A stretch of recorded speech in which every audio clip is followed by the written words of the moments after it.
Всім вітання, доброго дня. Я буду переходити з української на англійську.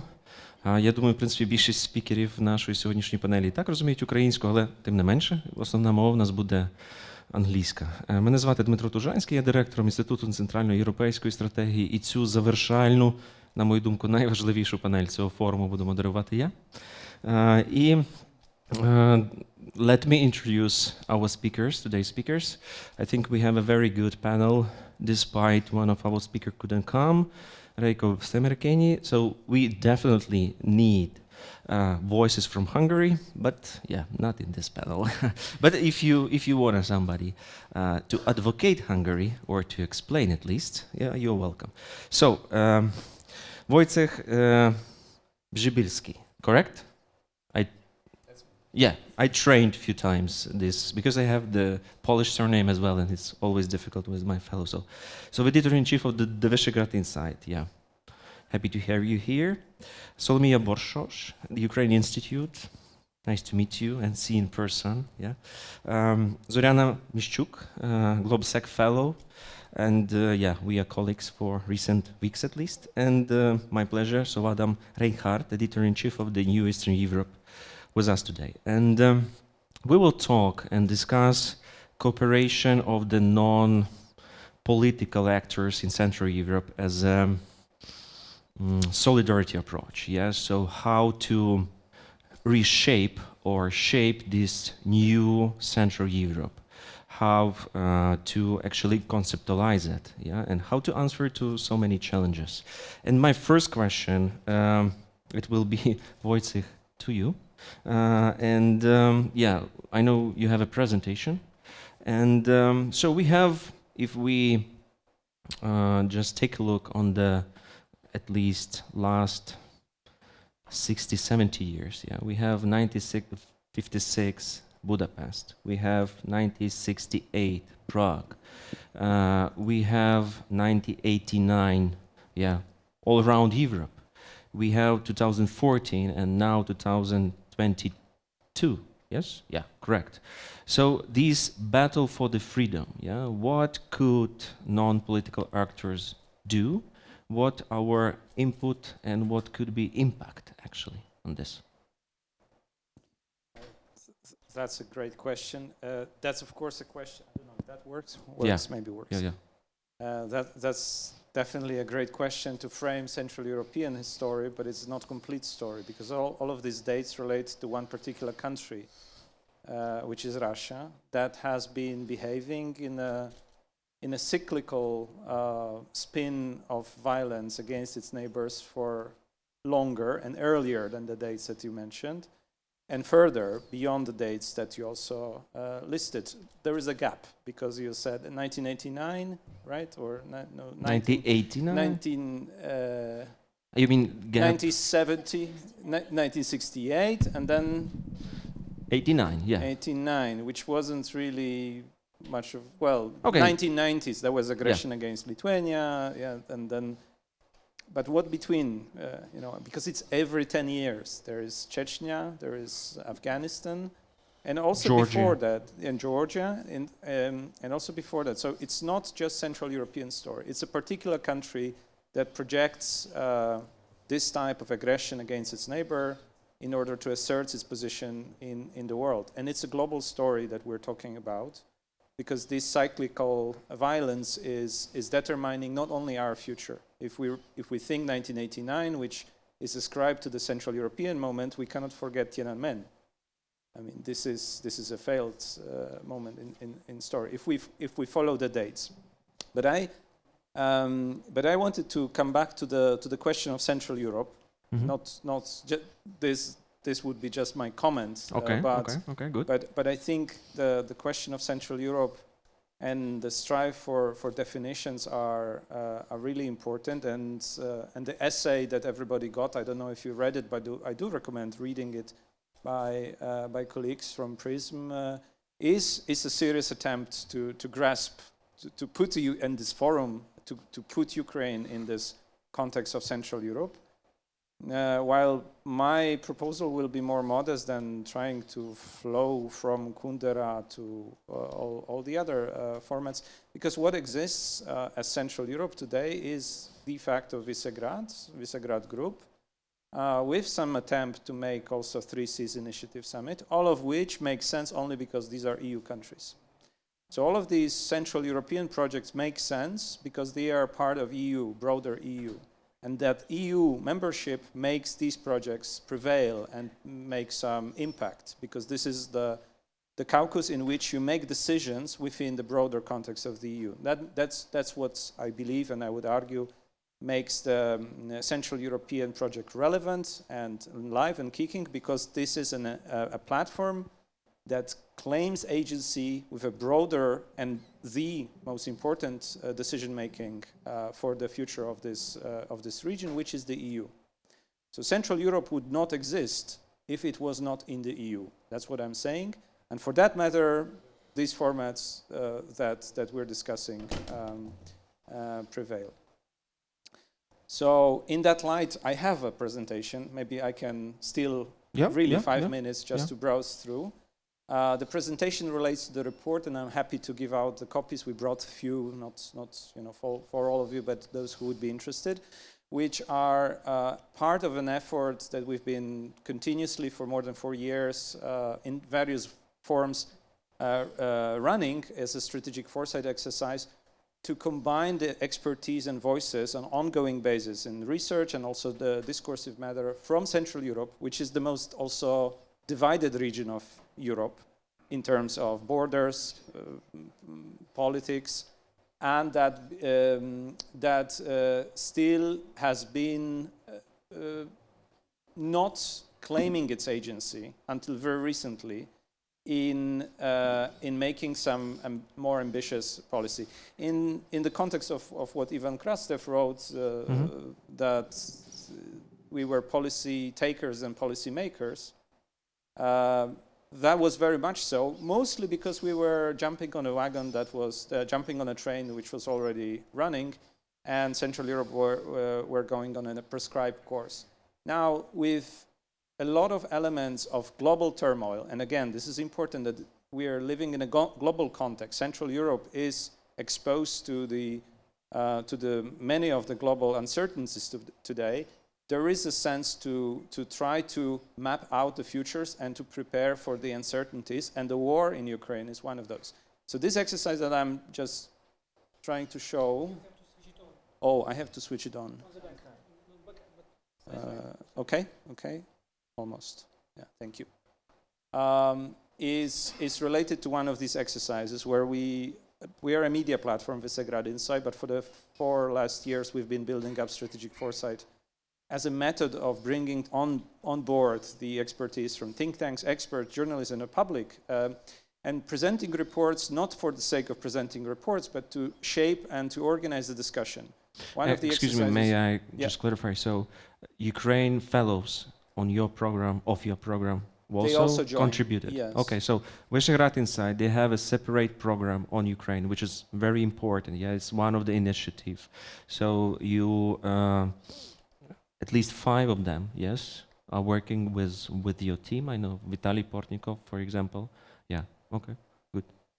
So we bring in people from our fellows, but we invite other organizations, and we created one on the future of Eastern Partnership when the decisions about the Eastern Partnership were taken just ahead of it to inform the policymakers about the options that are not necessarily the bright future, which was met from the Brussels and many other capitals. Wojciech, time is running. Yeah, time is running. I will go through. Let's go. So a number of these reports serve us to shape the discussion on the future in times of uncertainties, map out scenarios, and take activities. We do it through different exercises. We take into account global uncertainties like the ones that are here. And in the report, we take the case of the war in Ukraine as the fundamental factor of shaping the debate about future of Europe. We started it because there was a conference on the future of Europe, which was very much Emmanuel Macron's electoral platform rather than a serious exercise in in deliberative practice. Carefully. But there was a need, and there is a need to discuss and inscribe the discussion about the future of Europe in policy making. And Central Europe voice is so far absent. We took a serious step. You heard about strategic autonomy, and I agree. Strategic autonomy, in the sense that was proposed before, doesn't make sense. But we looked also at what Europe has been evolving. If it was thinking seriously about a broad sense of strategic autonomy that includes the perspective of Europe as a foreign policy actor, as a policy space that wants also to have some agency in relationship to the neighborhood and to be independent of the informal exercise of power of the non-democratic actors. These were elements of how strategic autonomy has been built. And now in this context, we went into four scenarios that explain and take the war in Ukraine as a case that does not end in the next 8 years. None of that is positive, I understand. And mostly because of Russia. It's hard to imagine that Russia will stop its aggressive posture even with the change of power. And we look in what that may mean for Europe. Very quickly browsing through, this scenario says that with a pause in the aggression from Moscow, we may face a split in the unity on the European continent. Another scenario says that with at the same time, while this war continues and the aggression continues, it's a driving motive for a further European integration, and you see that in Central Europe with the drive for more Eurozone accession countries declaring Eurozone accession. You see, of course, the decisions that were taken vis-a-vis Western Balkans and Ukraine, and you see also countries like Great Britain on the ticket of security, revisiting the idea of a European integration of some sorts. I mean, they were joining European policy community, political community. They want to host it next time after Moldova.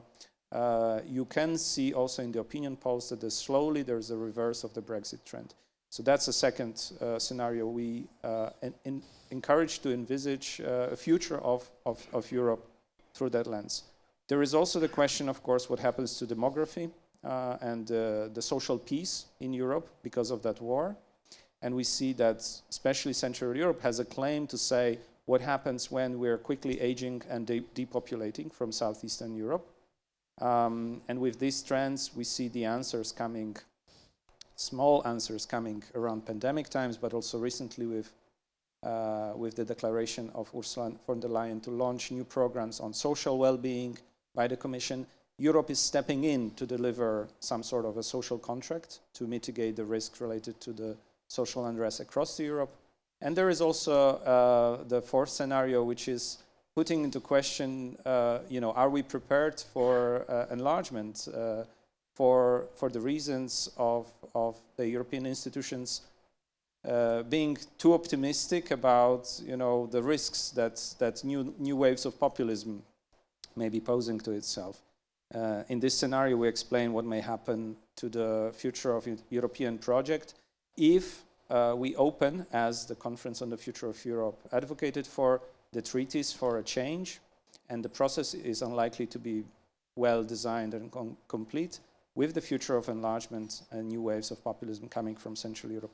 I'm flashing out these ideas, and of course there is much more substance to discuss, but I'm doing that to tell you, this is my last slides, and hopefully I'm fitting in time. Almost. Polish friends. That we try to bring in this debate, and you've seen some of the pictures. It's a flying circus mode in a way, to politicians, to the stakeholders, to inform them on the ongoing discussion with options that are ahead of Europe, with the views coming from Central Europe on how do we seek more of strategic autonomy for European project, which naturally in the second step is connected with putting values where our interests are, and that means moving towards enlargement. So the setting of these scenarios and the setting of a Central European debate about the future of Europe is an effort that we're bringing with this exercise, and I think this war in Ukraine gives a strong pretext to have this claim for Central Europeans to speak about the future of Europe, because this is a unique opportunity that has not been there for the past 30 years, not just to be heard, but to have something to say. With that, I think we have, again, the moment to underline that we are not okay with the strategic autonomy as we have been hearing before for the past more or less 10 years, that it's a CSDP concept of decoupling from US. It is the time to actually embrace the concept and reform the thinking about it, for which many partners in the West are prepared to actually do. Not to say it's something achievable in any time soon, but it's something that we can move forward, and we have a path behind us that, like Brexit negotiation has shown that EU has a foreign actor capacity. And on the other hand, to advocate on a very practical step forward, which is the future of enlargement. Because we need to have solid grounds to argue for this enlargement. It will not be sold to the rest of the EU based on some claims of past dependency, that we were mistreated or Ukraine has been mistreated.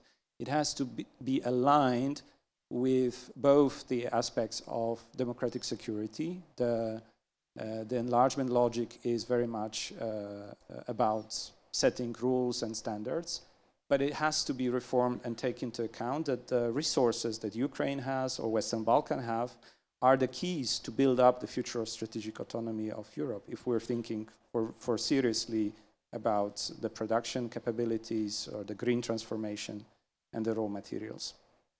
That's in essence, and I'm happy that I showed these slides, flashing out this as an opportunity maybe later to talk about it further. No, wait a second, just one additional question. So since the preparation of this report here, and maybe you were thinking about, or maybe you already have the feedback on, if we think on the framework of the Three Seas initiative, how many of the, I don't know, current governments or elites support this enlargement scenario as a basic one? For the countries of Central Eastern Europe, most of the countries do support enlargement. Hungary? Hungary will not say no to that. It will put conditions. It's an extremely cynical nation, and I mean the society, not just not the government itself. It's a little bit spoiled by the bad experience. I mean, since 1956, which you mentioned, it has not reclaimed its agency, I would say. So Viktor Orban talked about being the free nation, among others. It was a good PR, which they're good at, really, but no substance, because they were never decoupling from their dependency on Russia. Since then, the real moment being 56, the last moment I can remember. The rest of it was going with the flow. But they are not doing it against the West. And that's also important to remember, that Viktor Orban, despite many of his cynical approaches, in foreign policies, he might be, and very often he is serving the interests of other countries that wants Hungary to do the nasty stuff. He has no problem with doing nasty stuff and being the nasty guy. Which is easier for him, bad boy of European policy, but it serves some interests of other countries sometimes, for which he's rewarded with this, wishy-washy approach to rule of law and different conditionalities. And I think he will lean in. Usually he leans in, and he basically says that in various interviews, that he's never voting against the majority of the EU decision making. Thank you a lot for your honest comments, let's say like this. Solomiya, it's your turn. So the role of think tanks and the role of Ukrainian Institute in this current moment, and how you are framing, I mean, in terms of vision of this Central Europe in your institute, and how you try to implement this. Okay, thank you, Dmytro, for your question. I'd like to start also with the dates: 1956, 1968, then a long year of 1989, which ended in 1991. Let's call it 1 year. Yeah. And then 2014. Like, if you imagine a Russian tank during all those years, you can actually draw a very nice story about a Russian tank, because the tendency, like this, the destiny of this tank is actually changing. And it gives a hope for Eastern and Central Europe. If a Russian tank is coming to Hungary in 1956, there is only one way and one end that we see at the end of this intervention. In 2068, this is the same. In the long year of 1989, it ends up with the 14 or 15 Lithuanians killed, but then it ends up with 1991 and independence of so many states, final independence, right? Resurrection of independence, as our countries say. And finally, 2014, Russian tanks come to Donbass. I'm missing Georgia 2008, but let's talk about Eastern Europe first. It meets the resistance from the Ukrainians already. There is no one-way story of a Russian tank anymore. And then in 2022, you have two horrific days of reading the news in the international media, saying and counting minutes before Kyiv falls, but apparently it doesn't, and it stands.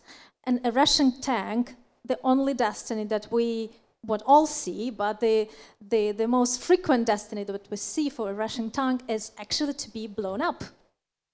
Somewhere in the south of Ukraine, somewhere in the east of Ukraine. So just if you take an object and if you analyze the destiny of one Russian tank, it actually shows you the path of history that we need to celebrate, but which also gives us hope for many years to come. And I agree with you, Wojciech, for many years to come, to still to fight finally this beast of geopolitics that we face. So when I saw like your suggestions about those here, I actually thought, yeah, this is an optimistic line of years. What we see as the Ukrainian Institute and what we do is there is so much work that it still should be done. But I also wanted to kind of question your question that you asked us in those preparatory questions that, for the panel. You asked, why don't the non-state actors see this and aren't ready to form this Central Europe unit and so on? I kind of question this assumption as such, because many non-state actors actually had done it before February 2022 and are doing the same.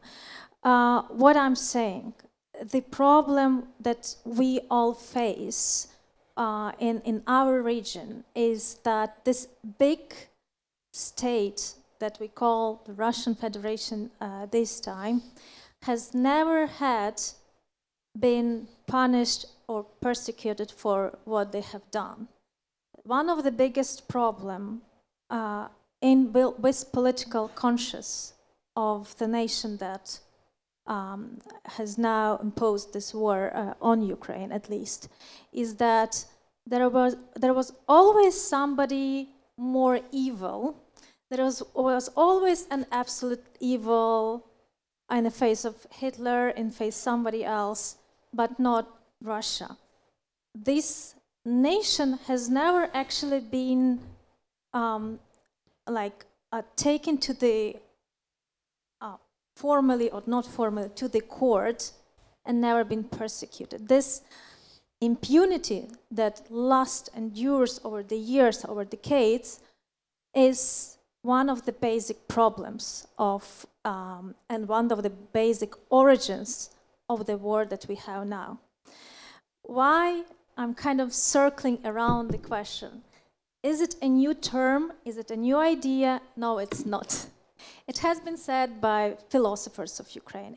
It has been said by not only philosophers of Ukraine, not only academia.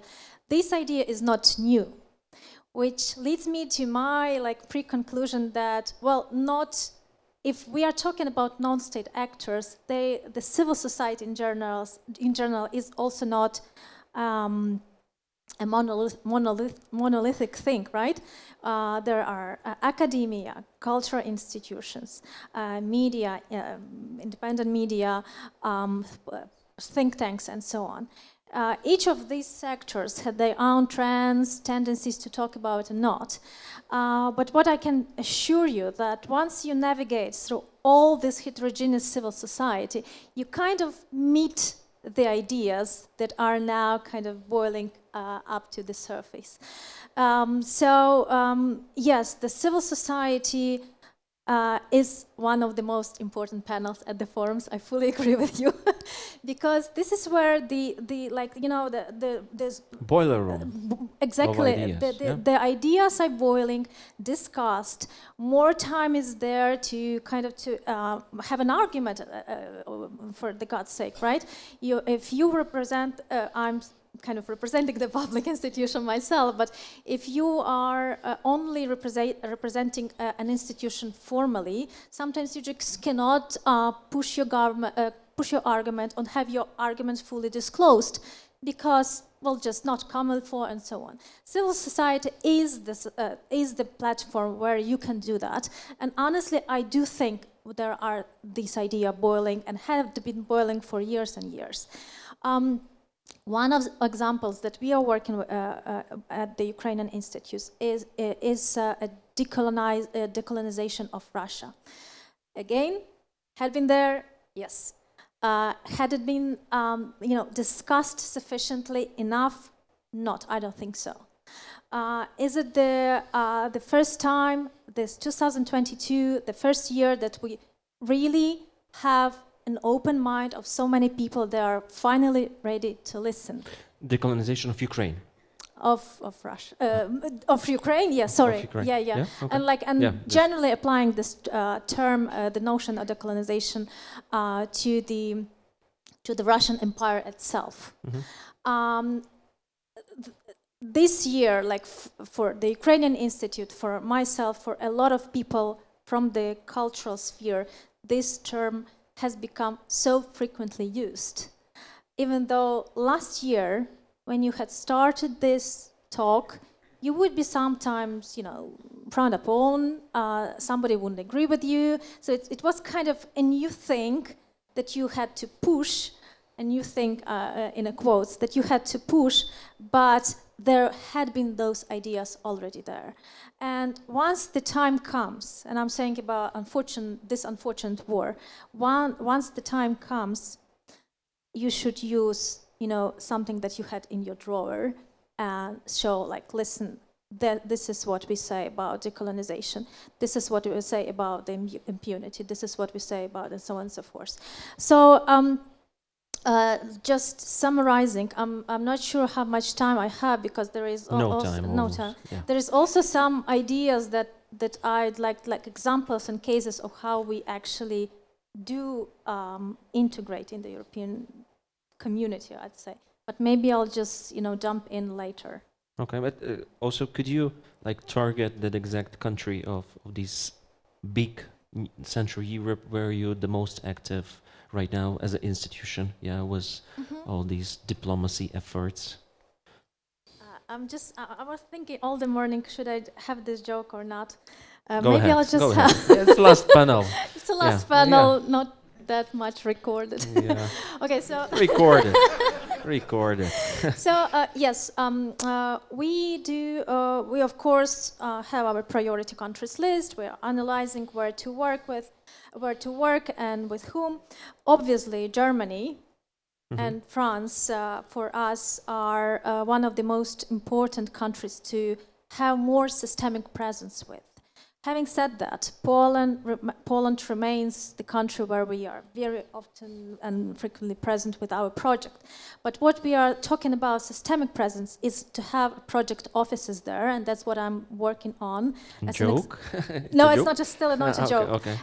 As I work as an executive director on opening those project offices. So the joke comes to Germany. Okay. When I was I think it was June this year, and it was one of the numerous projects that we had, one of the concerts that we had at Charlottenburg. I'm sitting one of the last rows at the concert, and next to me the guy is sitting like kind of sleeping. The concert is about uniting German and Ukrainian artists singing different songs, Ukrainian melodies, and German melodies. And honestly, German melodies are kind of ring the bell. I know them from movies, from cartoons, from general cultural awareness. Ukrainian songs, obviously, I do know them, but the guy sitting next to me doesn't know them. It's just he never heard of them because that's what I want to share with you after the joke. And the joke was that finally this guy wakes up and he hears the host exactly saying the words, and now coming back to the Ukrainian songs and melodies, let us hear another Ukrainian song. And this guy, somehow, I don't know why, but in English, it wasn't in German, that I noticed as well, he says, "Oh shit, again." So this is the reality. This was a joke, I'm sorry. This is a very sad joke. Okay, German joke. German joke, yeah, Solomiya's joke. This is a very sad reality of cultural diplomacy of Ukraine. We are not known. So, or maybe too much, he said once again. No, it's actually about not knowing, okay. I think. The Ukrainian nation and the Ukrainian state has so many challenges of having the war, the war could have been not there, right? We have those scenarios, but we have this war because there were so many stereotypes, so many empirical narratives, so many sphere of influence narratives about Ukraine that like kind of excuse this war to be there. What we are now working as the Ukrainian Institute about more nuanced knowledge about Ukraine, but honestly, sometimes we still work on the basic knowledge about Ukraine. What is Ukraine? Why it is a separate nation? Why it's not a joke? Why it's not an idea of the last 30 years? Why it's like many 100 years story? We still are there. So just replying to what you are saying, yes, the one of the most important countries for us now is Germany and France to work in because of the audiences and because of the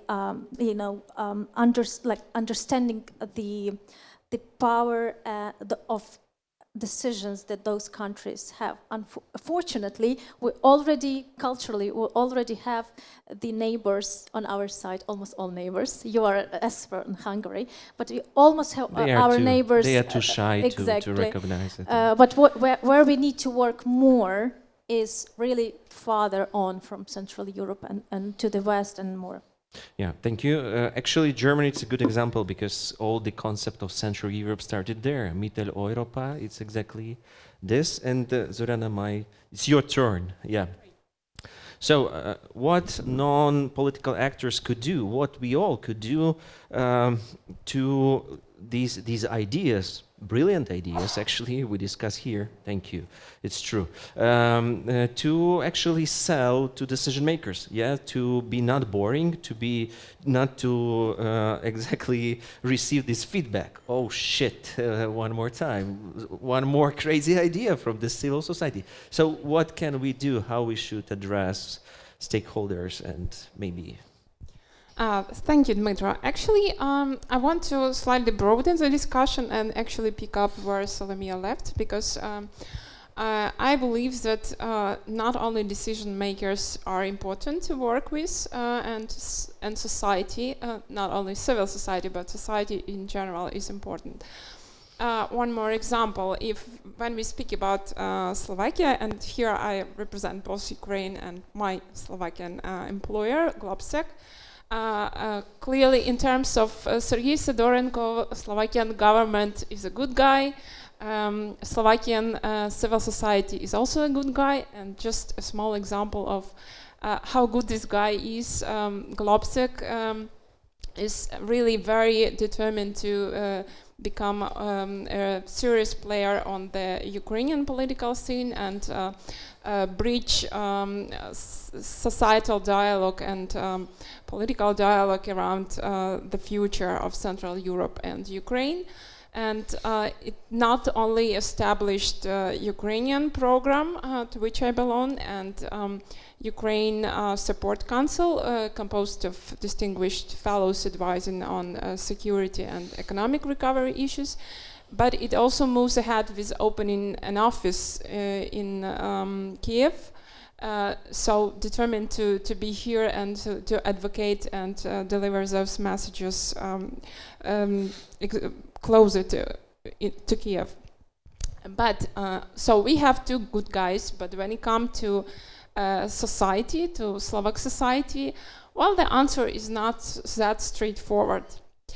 And the situation, of course, is largely explained due to the developments discussed in the previous session, so propaganda and everything else. But it's more nuanced, and I want also to use an occasion to make an announcement of our study of societal moods in 4 Visegrad countries regarding refugees, Ukrainian refugees, and here we have some interesting results. It would be nice to replace our Hungarian speaker who is missing, and as Dmytro said, you encourage someone to advocate for Hungarian society. I didn't want to, but after Wojciech I didn't plan this. Harsh words about Hungarian society, I need to step in and to say that surprisingly, when we questioned societies, respondents in 4 Visegrad countries, surprisingly, Hungarians were quite supportive of Ukrainians staying in the country. So not only the support of the idea of hosting refugees was in Hungary almost as popular as in Poland. So 82% of respondents said that hosting refugees, Ukrainian refugees in the country is a good idea. And in Poland it's 85%, Slovakia 41.5%, so twice less than in Hungary. But they also were the most supportive of the idea of continuing the support in the current amount or as much as needed. So 58% of Hungarians said that further support should be continued in the same amount if necessary. So in Poland, only 56% that said that the support should continue in the current amount, and well, if we combine those who said that the support should continue and but be somewhat reduced, and those who want to continue as it is now, we would have more or less the same figures for Poland and Hungary. And the situation is that surprisingly the issue of refugees is not really used by propaganda and not really used by populists. Partially because the number of refugees in Hungary is not that big, and the majority of Ukrainians pass through the country. So it is not a heavy burden for society, but it's also an issue that, well, this societal divide and stereotypes can be overcome if politicians do not involve into this. And I want to make one more comment regarding an interesting question which really resonates, how to integrate Ukraine into Central Europe. I think that today we almost did not touch the topic, but actually we are already integrated on the societal level. And I'm speaking about more than 2 million Ukrainian refugees being in Central European countries. And it's only in Poland, it's 2 populations of Krakow. So some of them will stay in these countries, and they will be agents of Ukraine there. But others will come back to Ukraine, and they will bring pieces of Polish, Czech, Hungarian culture with them. They will bring knowledge of language, they will bring knowledge of local policies and traditions. And I think this audience is so largely underappreciated and underused. So we mostly consider them as either beneficiaries of humanitarian aid or contributors to labor force. But I guess we should more and more focus on the possible potential role of agents of change. And the countries of the region and civil society organizations, in my view, could invest much more into this audience to make them indeed agents, to empower them, to give knowledge to them. And this could be also some kind of assistance and investment in Ukraine's economic recovery, because we did not speak a lot about that during the economic panel today, but there is a huge deficit in capacity to absorb future recovery costs, to manage recovery projects, and this is the audience that spends time in Central Europe and could meanwhile learn those skills and return back, as I said, both empowered and agents of local societies, Central European societies. So I would stop here, but gladly contribute later. So just like for clarification, so you propose to rely on Ukraine, let's say right now refugees, but maybe like the essential part of the societies of neighboring countries, as they will promote Ukraine and will put Ukraine on internal and external agenda of these countries? Well, in my view, they do already belong to 2 societies, and the longer they stay, the more they would feel these links to the local culture and knowledge of local culture and links to local populations. So I believe that such organizations and as Ukrainian Institute can also use them to promote Ukrainian success stories, to bring knowledge of a different Ukraine than those stereotypes that currently prevail. And vice versa, Central European countries could also use them in a good way as soft power, as for example in the United States did a lot of that work, investing into professional development of foreign audiences that had an obligation to return back to their countries and to bring the knowledge they obtained in the US and obviously become a soft power tool to some extent, but that in a positive sense. Okay, definitely you should share the GLOBSEC's survey with the Ukrainian Institute. And I want to also pay attention, Hennady, if you are here. So GLOBSEC will publish recently the report of the security challenges in the time frame over the next year. So it's a little bit shorter period of the forecasting, but very interesting as well. So Adam, as I promised, you will be the last but not least. So my question is very simple. How to be not so boring of non-political actors? How to knock to the right doors? how to open these doors if it is locked. Life hacks. Okay, thank you so much, and I'll try to be brief, understanding that I am the last speaker on the last panel of this really great conference. I do want to just thank the organizers for the invitation as well. And I want to come to this question about civil society organizations, continue the conversation, but maybe I'll start with also the years, which we've been talking about here, and the topic of the identity of Central Europe, which I think throughout these discussions that we've had today and yesterday, that the identity of Central Europe, I think, is a challenge. It's being questioned.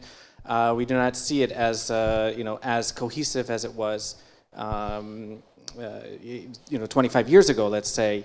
I think part of that has to do with the fact that the countries of the Visegrad countries had joined the European Union, joined NATO. This was kind of a way for them to overcome this tragedy of Central Europe, which Kundera refers to. And I think also, so in this sense, you have this kind of less of a thinking of an understanding of what Central Europe is. I think from people from our generation, very much like when you go to Poland or Czech Republic and you say, are you Eastern European? They'll say, no, I'm Central European. But if you look at younger generations, I think they much more identify as just being European. So this identity of Central European is not as I would say, as a strong element in discourse among societies, and something that we need to keep in mind when we're talking about how to bring and frame Ukraine in Central Europe. In fact, I think, Wojciech, if you remember, 10 years ago, we had this conference in Krakow about how to define Central Europe, and then there was a publication that came out, which is available for purchase. I think I checked on Amazon, is around like $300. Thank you. But we did this whole exercise of trying to understand what it was Central Europe, and I do believe Ukraine was included already at that time. So how do we reframe that? I think is important, and I think looking at these years as we began. With 56, 68, I would add 70 in Poland, 80, 81 in Poland, and then 89 as the tragedy of Central Europe from those countries' perspectives. And then we should continue looking at, even 2004 with the Orange Revolution, the Revolution of Dignity, and of course the ongoing war and invasion as the Ukraine's element of the tragedy of Central Europe. And in this way, I think we can frame it more. And bring this narrative of Ukraine back into Central Europe, and instead of it being a challenge of identity, I think it can actually be an opportunity where we can bring Ukraine back. So how to frame this? And I think what Ukrainian Institute, for example, is doing is one of those great practical elements, and working with civil society, how to frame Ukraine in the Central European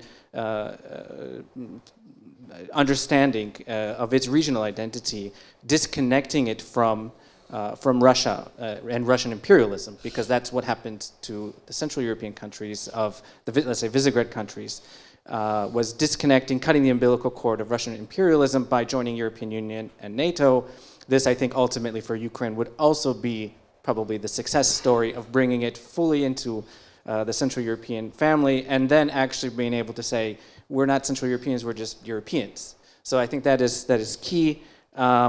Working with civil societies now, I think it was really good to hear throughout even the last two panels, even on the one on reconstruction and the economy, about how the importance of civil society in all of these processes.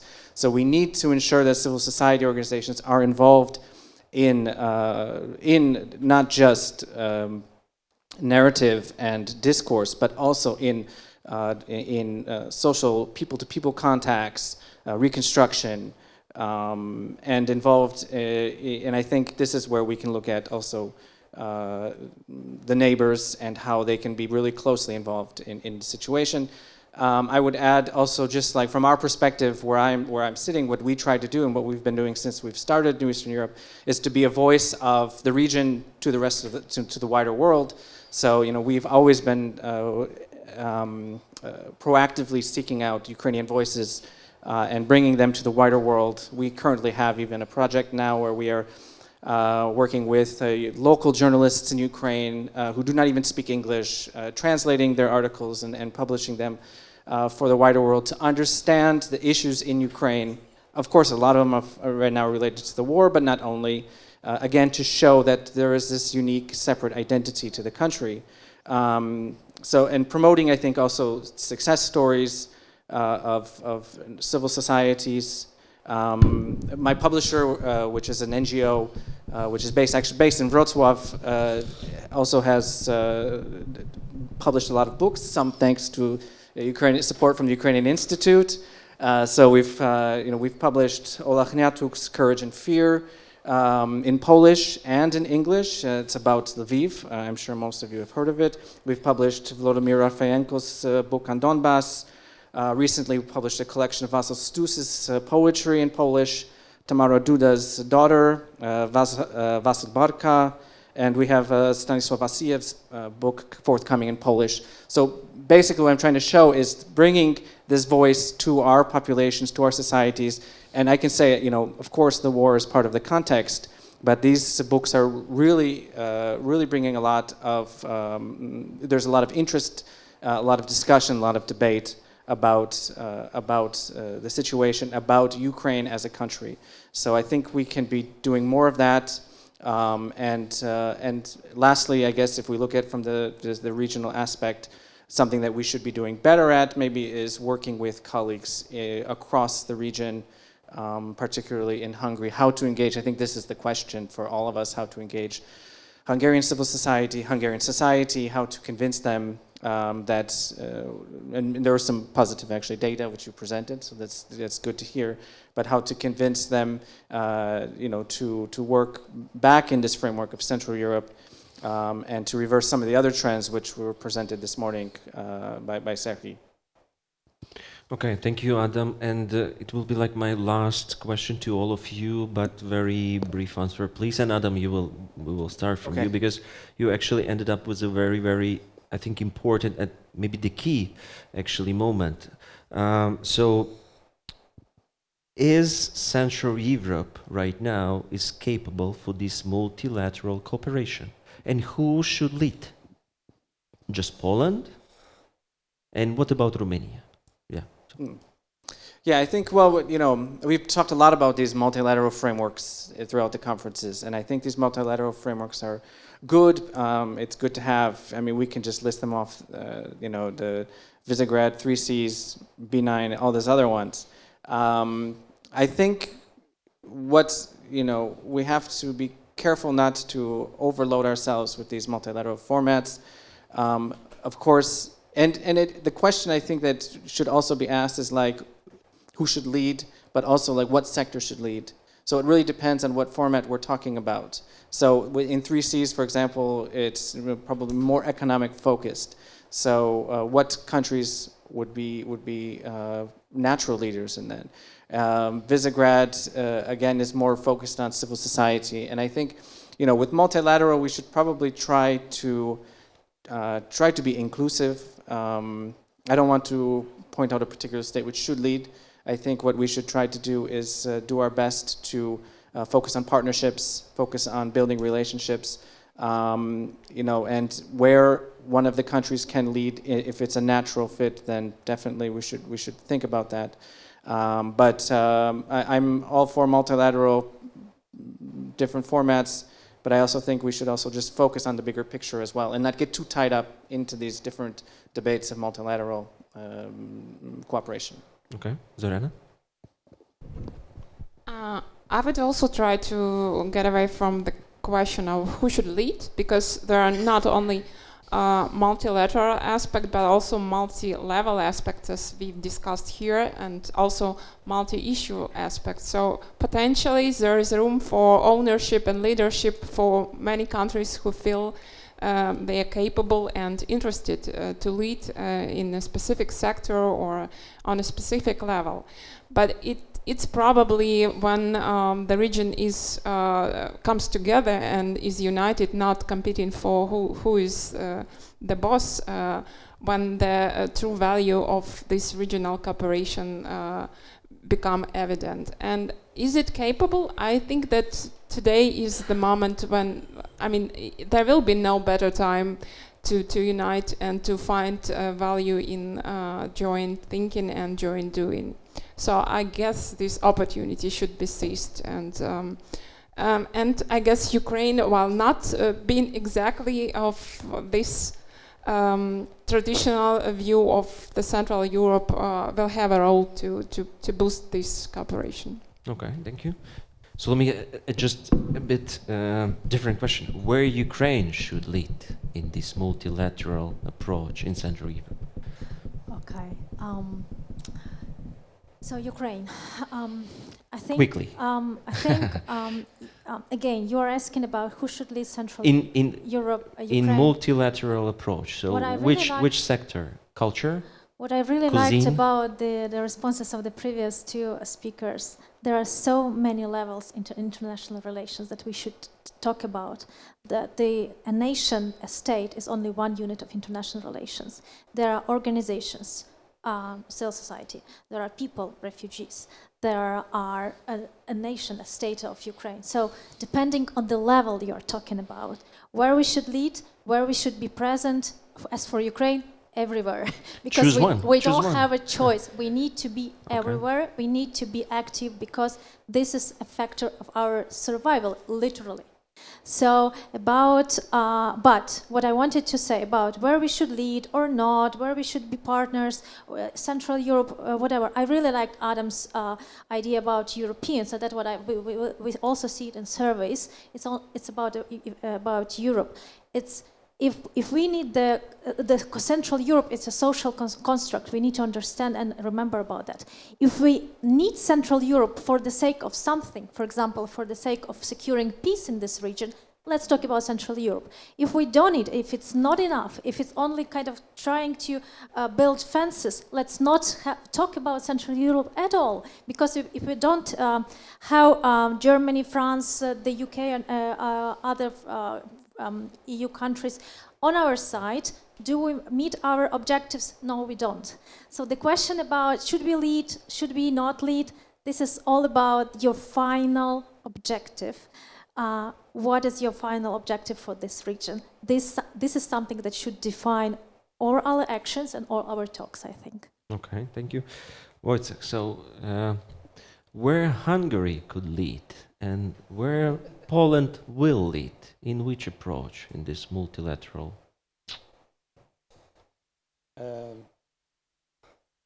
So I see a problem with Poland.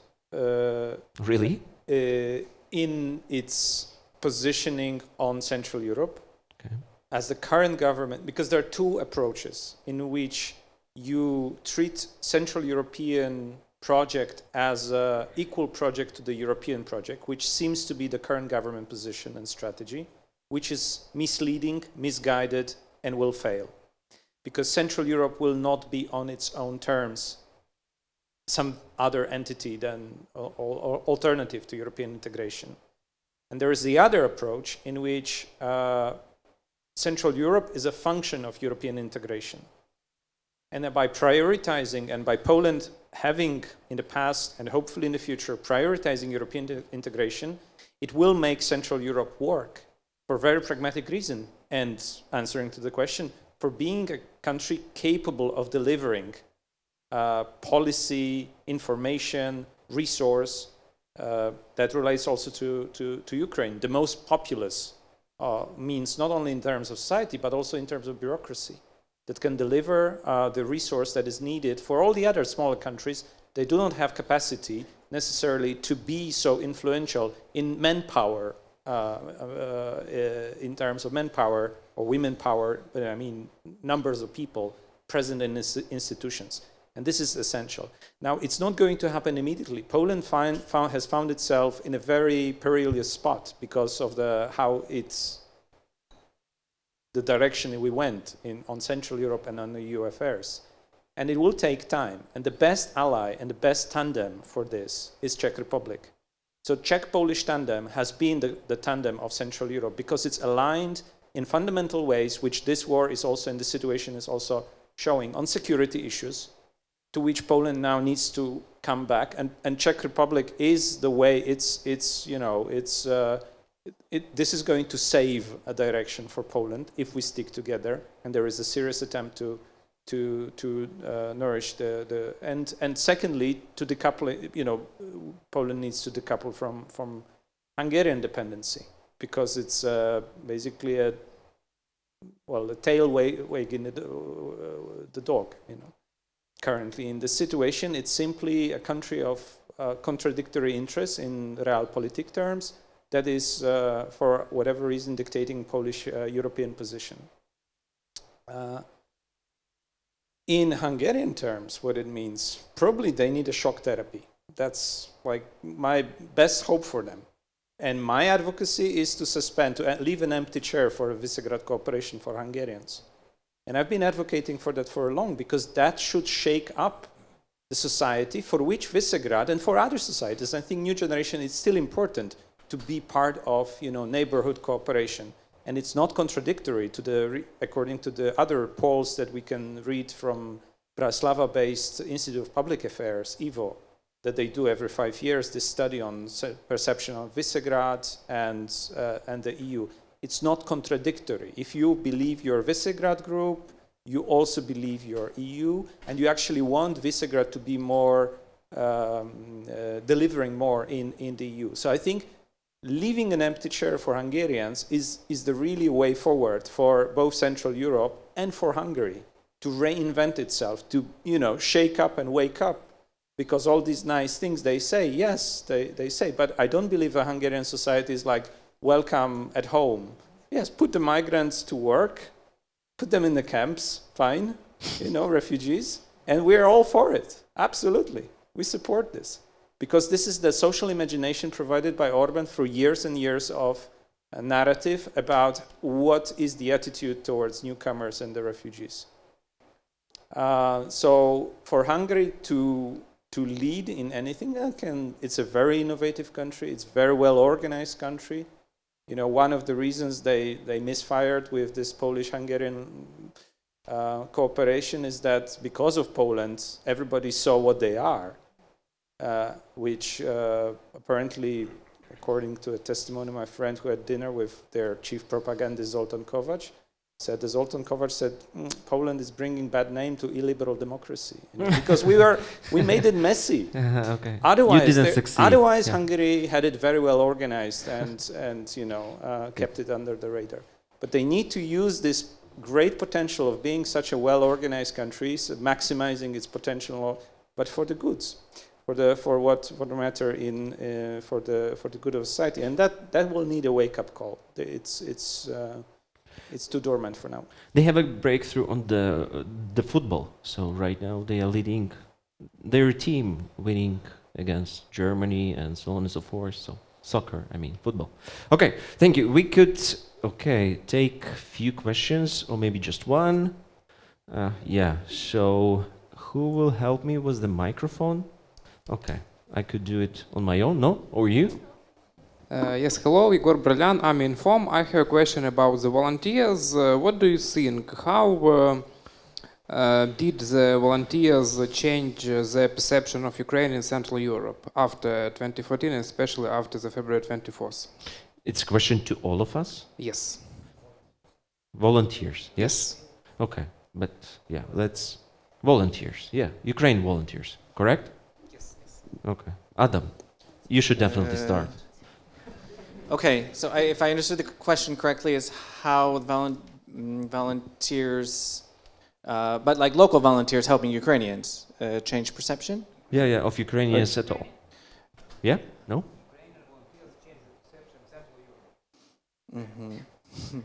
Okay. So answer it, please. Answer the question. The way that Adam. we'll come to. Well, I think, I mean, first of all, I mean, I think in locally at least, you know, I'm based in Krakow, and we have seen, you know, quite a significant change in approach. I mean, I think the response of the Polish people, as everyone knows, was really impressive immediately after February 24th. But I think we should go back even a little bit earlier, because the amount of the migrant community that existed in Poland before February 24th, since 2014, is actually quite large. So when we ask the question, you know, why did Ukrainians come to Poland, and a lot of them stayed since February 24th, some of it has to do with Poland being a neighbor of Ukraine, but the other reason is the fact that there actually is a large network of people inside Poland already. And I think this had a really significant impact also on Polish attitudes towards Ukrainians. We did research actually together with, I don't have it with me in front of me, but actually we did it together with Prism. In 2020, we looked at Polish attitudes and Ukrainian attitudes towards each other. So this is well before February 24, 2022. But because of already the existing people-to-people contacts, already the level of understanding of each other's cultures, I think, is one of the explanations for why there was such a welcoming attitude in Poland, because there's already been such exposure. And I think it's also very important, one point, if I can just insert it here, I'm not sure if it fits to answer the question, but overcoming historical divides and emphasizing common heritage, I think, is one of the key things that need to be focused on now going forward if we're looking at relations with Ukraine. Because these issues they're not at the surface now, which is good, but we have to be careful that as time goes on, these issues, especially the historical divisions, may come again to the surface, and this could cause some tensions, some social tensions, and we should be prepared to, and maybe even already proactively trying to combat this. Okay. Zoriana, your turn. You could just answer that. Read my report on migration, and you will actually, receive the answer. yes. I think that people from the region are more in the position to answer about the changes. But indeed, I think that after February 21st, the experience of Central European societies with Ukrainians is much on the higher level than before. So whatever was before is a past history, and this is a new period from which to count our current history of relationship. So I think the knowledge and impression of Ukrainians is being formed right now. Not only from those who are in the countries, but from the stories translated through media. Okay. Solomiya? How the Ukrainian volunteers help the Ukrainian Institute to deliver a message, besides actually a survival question of Ukraine itself, is that by showing the work of Serhiy Zhadan and his volunteer squad, by showing Artem Chekh fighting for Ukraine, Anton Drobovich fighting for Ukraine, and so many other intellectuals, academics, artists, and so on, we help ourselves to prove the point. This is the war for independence. This is the war for survival of the Ukrainian nation, and this is one of the still biggest messages that we need to deliver everywhere in the world, because unfortunately, because maybe of 45 years of neoliberalism, we have already at least 2 generations that were grown up with this notion that there are some systems that define our life, capitalism, world order that had been already there before I was born.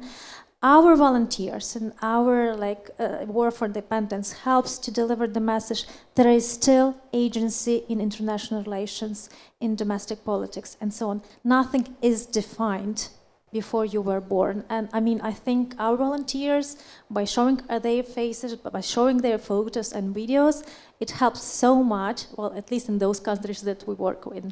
Okay. Wojciech. Okay, I'm just...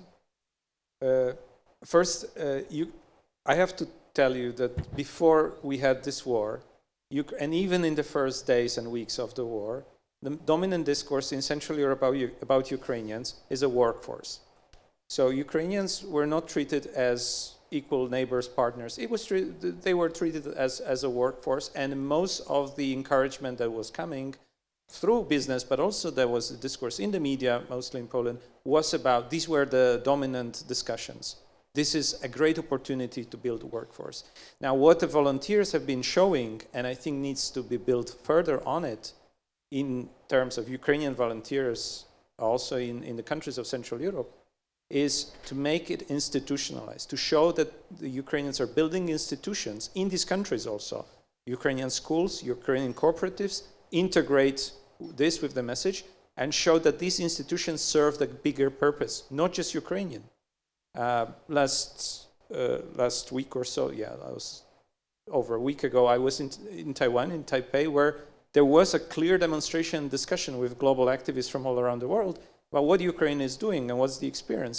And that message had to be delivered also, that Ukraine is fighting in the European context, a European war, but in the context of struggles in Africa and the Middle East, it's fighting their wars also, by killing the guys who are otherwise spelling trouble on their countries and democracies. So Ukrainian volunteers, by organizing themselves, institutionalizing themselves, claiming agency, they need to look beyond the ultimately, the national project. They need to see how Ukraine is serving the European context and even maybe the global context, and this is what's going to help enormously. Okay, cool. I like the answers, despite, I don't know, Yehor, did we answer or not? Yeah, at least answers are perfect. So, no more questions, yes? Okay, perfect, I like that. So, thank you so much, I think, and thank you, speakers, colleagues, for this very dynamic, as we promised, discussion, and I think it's a good summary for the whole forum, and I should invite Hennady you, yeah, for conclusion remarks. Yeah, welcome. Thank you. Thank you for this brilliant panel. And basically, we start with the panel with our senior diplomats and completing this edition of the forum with our civil society approach. That means that we have bridge, and both sides are indispensable for the good cause, for the right path we have. On my side, I would say that this is a good idea to talk about Central Europe and Ukraine. What I think is very important that even if we're trying to look up for European forum, for European identity, still I think that Central European can work for our common cause. That said, I would say that basically what we produce as a team in this policy paper, what we heard during all these intensive panels, just proves that we still have a lot of homework for the whole region. And the figures Sergei presented today shows that even in Central Europe, EU member states, there are some issues to resolve. So, but basically, it is very important for us, on my side, it's right hand, right? On the right side, you see all the partners we have in this project. It is our honor to have you as a partners. I think it is very important that we have strategic partners, Renesas Foundation, which support us for the second time in a row, and I hope that this initiative will be promoted and continued, because I think it is still a good discussion platform for many ideas, from security to energy, from infrastructure to civil society cooperation, and it's very important. We have many good contributions vis-a-vis substantial and organizational work of forum from our Eberstiftung partners, from Central Moderator, from our partner of organization of Dmytro Tuzhanskyi. It is very important to have you all on board. It is very important that we have all these things together, and we really appreciate that you made it to Lviv, and we have all this discussion in common. But basically, you know part of our team of PRISM who served as moderators and speakers on this panel, but I would also invite those who stayed behind the scenes. I would like to ask to join me Sergei, Mikhailo, Yaroslav, Olga, Pavlo, Alexander.